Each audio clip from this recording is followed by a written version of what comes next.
আজিৰ ডাঙৰ খবৰ অসমত নতুনকৈ দুজন ব্যক্তি কৰোনাৰ ৰোগত আক্ৰান্ত বৰ্তমান অসমত কৰোনা ৰোগীৰ আতংকৰ সংখ্যা 91 জনলৈ বৃদ্ধি পাইছে তাৰে দুজনৰ মৃত্যু হয় আৰু 41 জন আৰোগ্য হৈ পৰিছে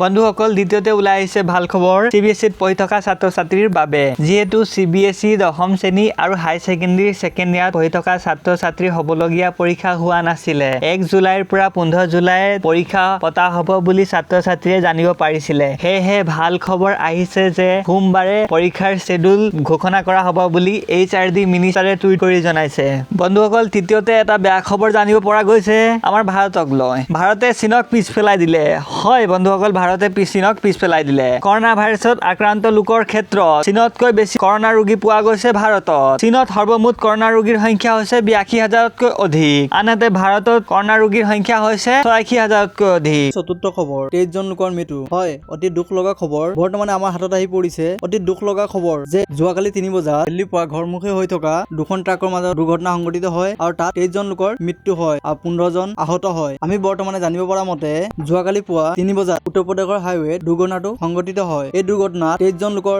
মৃত্যু হয়